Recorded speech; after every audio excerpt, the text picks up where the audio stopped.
Bungie has officially unveiled Marathon. Let's talk about it. Salam, my name is Mustafa. I am a professional game developer and game designer. I have experience working in the game industry, such as at Treyarch during the development of Black Ops 4 and at Zwift. Currently, I make small indie games for Steam, such as Nexus Defenders, which is a narrative-driven tower defense game, and I'm currently working on Beware Tomorrow, a first-person stealth horror game. Links to both games are below. We got our first official look at Marathon. Marathon has been a game that we've been hearing about for a while, but Bungie has officially unveiled it. We got trailer and gameplay videos, we got a lot of information, and a lot of people are comparing this to Concord. As a professional designer, it's important to integrate storytelling through the game, including the visuals. We all know that Concord failed pretty hard last year. While there are disagreements as to why it failed, I firmly stand on the fact that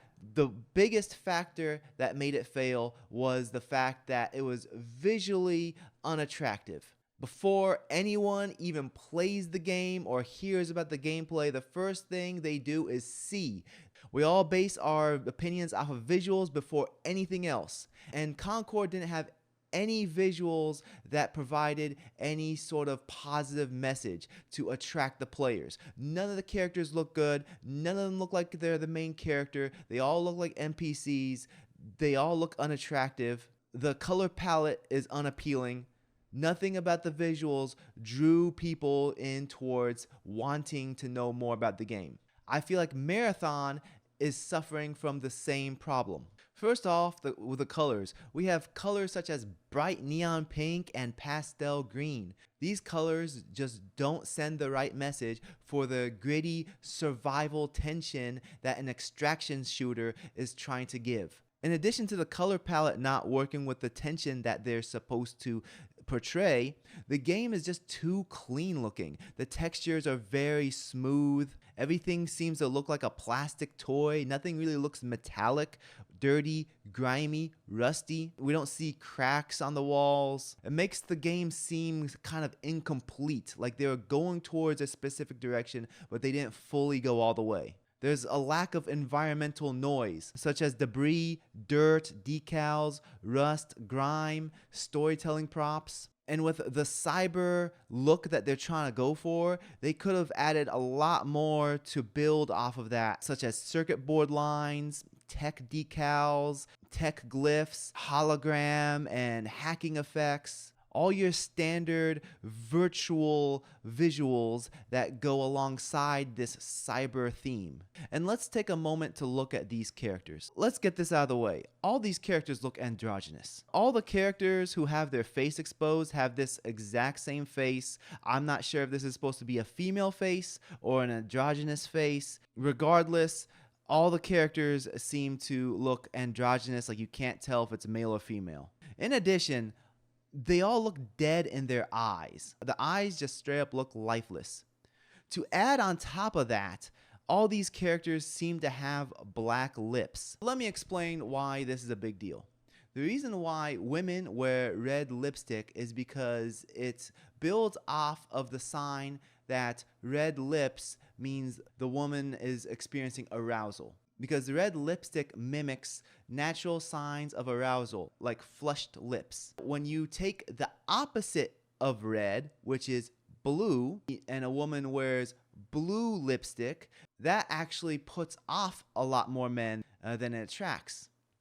The reason being is that the blue lips mimic a corpse. When a body becomes lifeless and no longer has oxygen, the lips will turn blue. So blue lipstick reminds people of death. Same for black. Black and blue lipstick will remind people of a corpse. It will make the person look lifeless.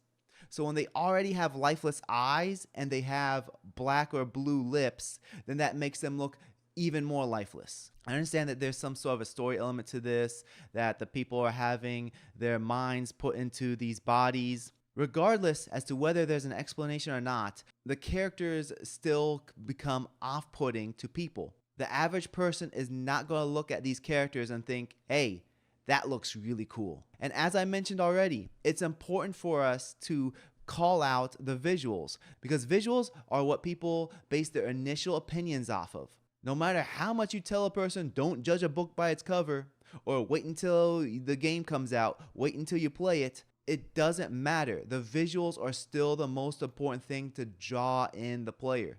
That's why it's very important to make games look appealing. Now, I'm sure someone's gonna go into the comments saying, oh, this guy never heard of Minecraft. The few handful of games that you can point at that look unappealing and are successful are the exception to the rule. If you want to draw an audience and make money with your product, you're going to more likely choose to make your game look attractive and appealing towards the audience rather than risk it and say, hey, the game's fun enough on its own. The next point I want to cover is that this is a gross misuse of the IP. Now, I'm not a Marathon super fan. I remember as a kid, I went to one of my friend's houses and he had a Macintosh and we played Marathon on there. All I remember about the game is that it seemed like Doom. That's it. Also, if you didn't know, Marathon is completely free on Steam. All 3 games.